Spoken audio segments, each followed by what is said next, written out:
Welcome to Unsealed Evidence. I'm Sable. Over the next posts, we're still walking through the affidavit of probable cause piece by piece. This one isn't about opinions or theories. It's about the order of events the document lays out. When Rebecca was last seen, when people started to worry, when searches began, and when the story started to crack. Trigger warning. This post includes alleged violence, pregnancy loss, and disturbing investigative details. Please take care of your heart before you keep listening. According to the affidavit, Rebecca, 39 weeks pregnant, was last seen getting into the truck with Bradley and Courtney. All three are described as being in the front: driver, middle, passenger. This is the day investigators believe something violent allegedly happened inside that vehicle.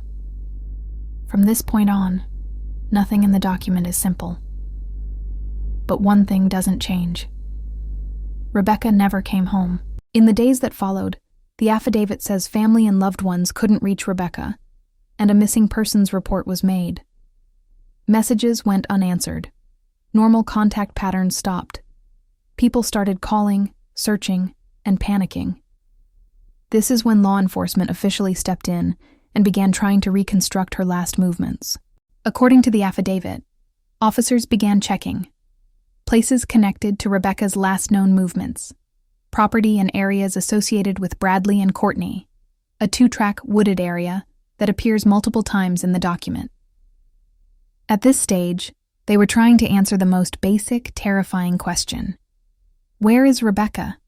The affidavit describes early interviews with both individuals where basic details are already shifting: who sat where in the truck, where they drove, how long they were gone.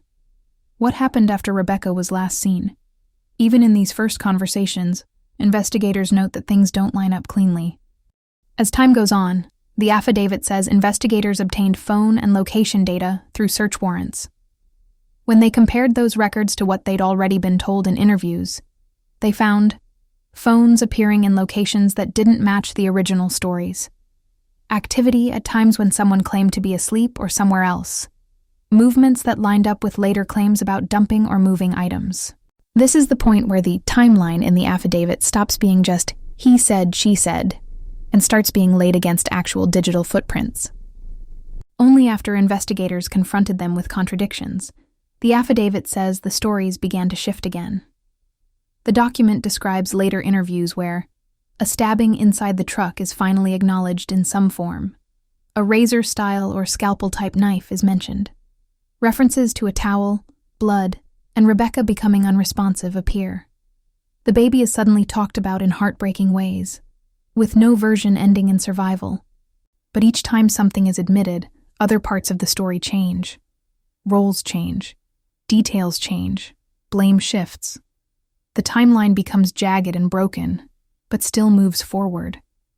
In the later part of the affidavit, investigators describe a sequence where, after the alleged violence, there are claims about moving Rebecca's body, claims about what happened with the baby, references to items being burned, thrown away, or cleaned up, further searches in areas like the 2-track, burn spots, and trash locations.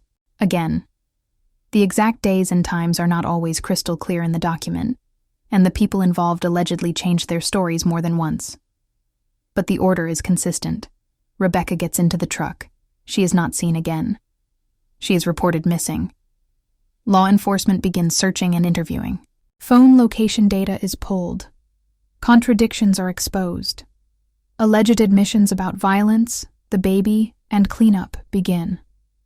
That's the rough skeleton of the timeline according to this affidavit. Even without exact timestamps on every single step, the emotional reality hits like a brick. Rebecca was at the very end of her pregnancy. She had a baby boy on the way. She got into that truck and never got another chance. The affidavit doesn't just show a list of events.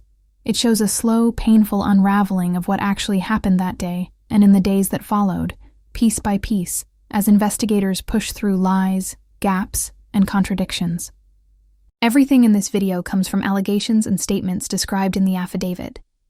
This is not a conviction. This is not proof of guilt. Everyone named is innocent until proven guilty in a court of law. Every case has missing pieces, and we're here to find them. Unsealed Evidence digs into the documents, the timelines, the evidence they don't talk about. You can read every breakdown at unsealedevidence.com and follow us for updates, new findings, and deeper dives. We don't look away. We don't sugarcoat. We search until the truth shows itself. This is Unsealed Evidence.